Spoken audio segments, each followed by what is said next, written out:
What's going on, everybody? It's your boy Dre, back with another episode of Talking to Myself. Now, last episode, I got into the JOsh Giddey allegations, well, for what I knew so far. So, Newport Beach, with the police department over in California, they are looking into allegations, claims of a relationship with a minor over there. So that's what I was trying to figure out, where was this allegation taking place? Was it Oklahoma City? Was it in California? But according to this news article, police in Newport Beach, California, launched an inquiry into allegations on Oklahoma City wing JOsh Giddey on a relationship with a minor, according to the Los Angeles Times. Details are sparse in the investigation, stemming from allegations that went viral last week. A police spokesman told the Times only that the case involved a minor and detectives were looking into whether a crime had occurred. Now, Giddey turned 21 in October. The age of consent in California is 18 years old. After videos and photos supposedly supporting the allegations hit social media, the NBA confirmed to Yahoo Sports' Vincent Goodwill that in the investigation that it was investigating claims. No further details were provided. Giddey, whom the Times notes was trained in the Irvine area in the past, has continued to play since the allegations surfaced.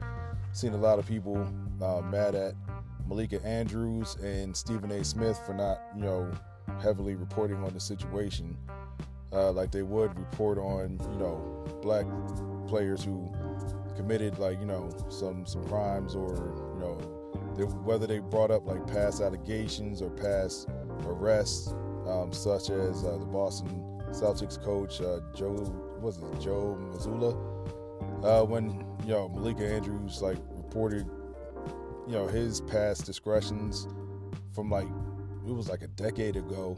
I don't know why she felt the need to bring that shit up. I mean, I felt that. I was like, what does that have to do with him becoming the Boston Celtics head coach? So I feel where people was coming from. That shit was completely unnecessary. Had nothing to do with what he's been doing for the past couple of years, and him becoming the Boston Celtics head coach. That's pretty much it for that. And then also found another article, actually today, where it says pretty much alleged minor whom JOsh Giddey is accused of having a relationship with is refusing to talk to the police. So I don't know what's up with this chick. Maybe the check cleared. I don't know. Maybe he broke her and her family off with a little bit of bread, and it was or maybe she's I'm gonna stand by my man and I'm gonna hold him down. That's not the definition of holding your man down. Okay, holding your man down is, if he is falsely accused of some shit that he didn't do, then hold that man down. If the motherfucker actually did what is alleged, no, this motherfucker needs to be in prison, because there's nothing normal about an adult being in a relationship with a minor. I don't give a fuck if you are 21, that person is 17 or some shit. They're not 18, my nigga.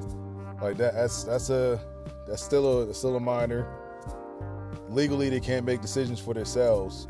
So it's why would you want to be with somebody that's not an adult? You're an adult. Why wouldn't you want to be with an adult? I don't understand that shit. That shit is weird. So that's why I'm anybody who's of legal age that wants to fuck with a minor, and that person is a minor, lock your dumb ass up, yo. Because I ain't got time for that shit, dog. You're weird. You're a predator, and you need to get locked the fuck up. Some of these dudes, these older dudes, they like to groom younger girls, man. And it's a sick little fetish. I don't understand. I can't fuck with it. I don't understand that shit. So it says the alleged minor, whom OK City guard, Oklahoma City Thunder guard, JOsh Giddey, couldn't get that shit out, is accused of having a relationship with, and her family are refusing to speak to cops who are investigating the claims. So, yeah, okay, so this was in Newport Beach, California. Police were looking into allegations which surfaced on social media last week. So pretty much they're not cooperating with the police. So I don't understand, either one or two things. They got paid off, either by OKC or JOsh Giddey himself. I don't know how much money this man is making. But he was a first round draft pick, so I'm assuming that he got some millions, you know what I'm saying? But I don't know. So pretty much, I don't know. I'm assuming that they can't really do much with the investigation every time, but if they don't cooperate. So the latest game that he played in, he received an applause from home fans, which is disgusting. Giddey was booed every time he touched the ball during Tuesday's Thunder loss to the Timberwolves. So whenever this dude is on the road, best believe he's gonna get booed, and fans are gonna heckle the shit out of this dude. They're gonna call him a molester. They're gonna call him all types of shit. They're gonna call him all kinds of names. So he better get used to this shit. And this might haunt him throughout his whole entire career. But if he actually really did do this shit, like I want to see his ass brought to justice. But if he didn't do it and the chick lied or whatever, then I'm all for what can you do, against her and her family. So we don't know what's going on because pretty much like they're not cooperating. So I don't know, man. It's see what's going on with this story and if it further develops. But like I said, if he's guilty, lock this motherfucker up.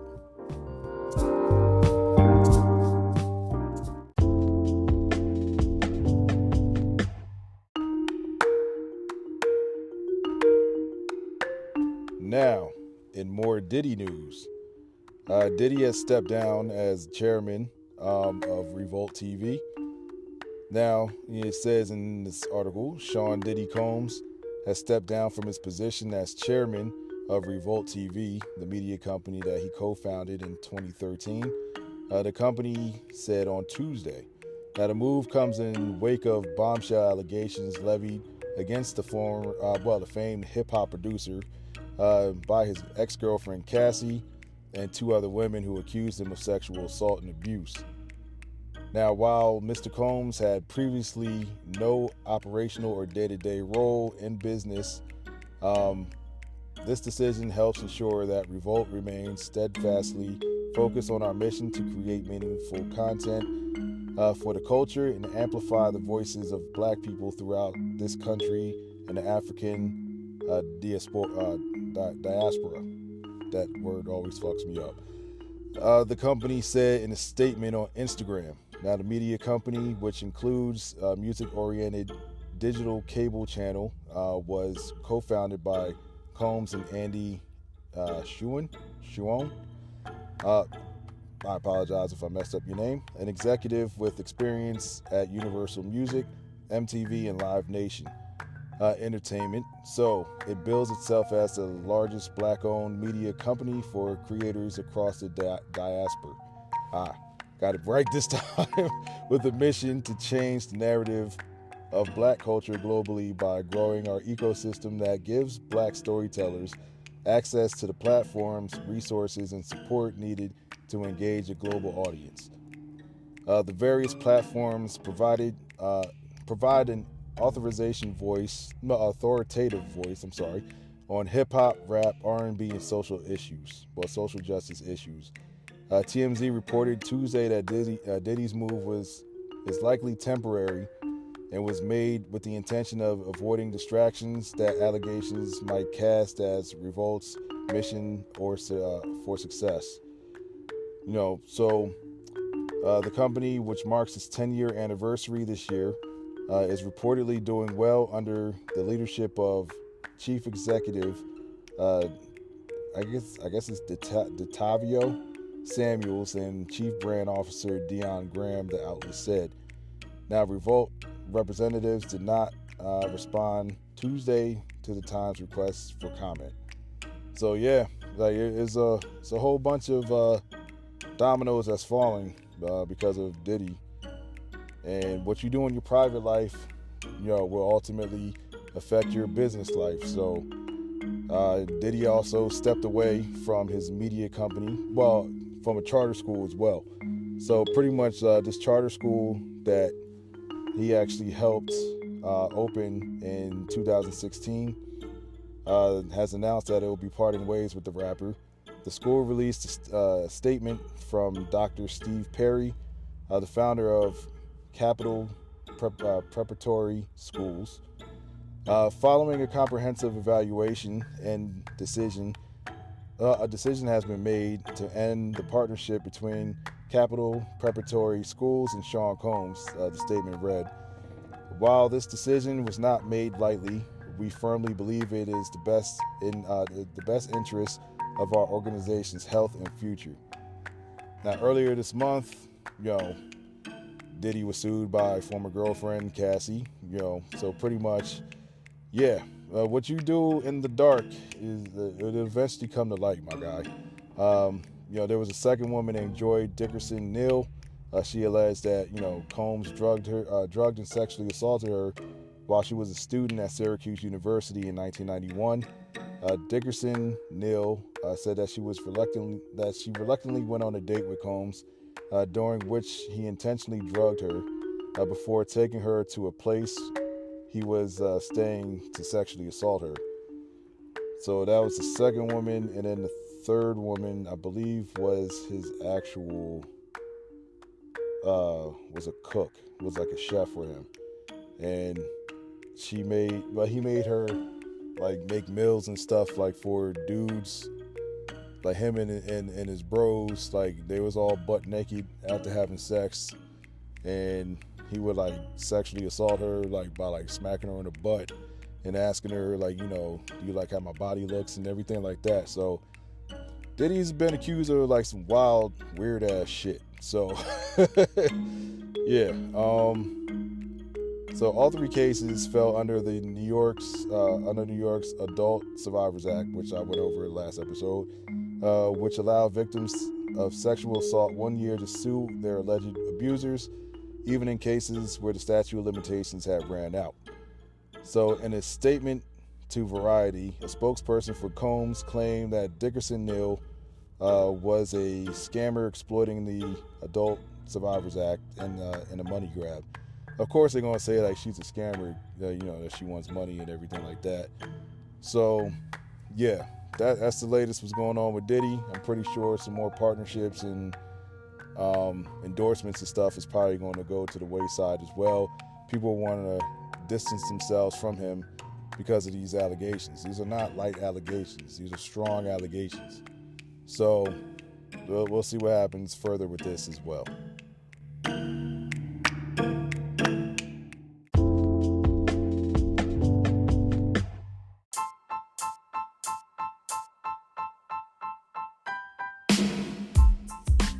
All right, so in a fourth lawsuit coming out against Sean Diddy Combs, there's 3 sexual assault lawsuits that were filed against the media mogul last month. So Sean Diddy Combs has been hit with a 4th lawsuit accusing him of sexual assault. A woman who was unnamed in the complaint alleges Combs and 2 other men gang raped her in New York in 2003. She was 17 at the time. Combs was 34. Now, in the lawsuit filed Wednesday in Manhattan and reviewed by actually Entertainment Weekly, because this is who I'm reading the article from, the woman says she met with the 2 men at a lounge in the Detroit area. They took her to a recording studio in New York via private jet. After she arrived, the woman alleges in the complaint Combs and the 2 men plied her with drugs and alcohol.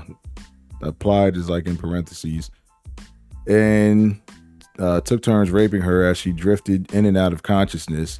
The complaint alleges she fell into a fetal position and lay on the floor following the alleged assault, and was ultimately flown back to Michigan. In a statement to EW, Combs denies the allegations. Enough is enough.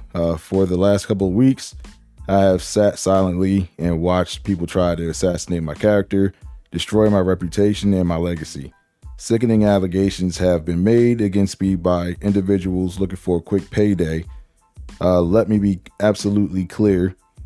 I did not do any of these awful things being alleged. I will fight for my name, my family, and for the truth. Now, a lot of people I've seen on Twitter were like, where was this fight? Fighting for your name and stuff like that. When Cassie was out here, with her first lawsuit, the lawsuit that, pretty much set everything off. And you sitting up there like, you just settled very, very quickly with her, like within a day.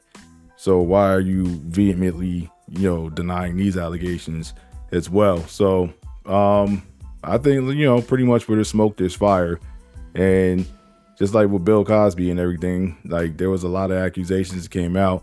Where there's smoke, there's fire. You know what I'm saying? So that's what I think about it. And, he hasn't been, the stories that I've heard about Diddy from like other people behind the scenes and other artists and stuff like that.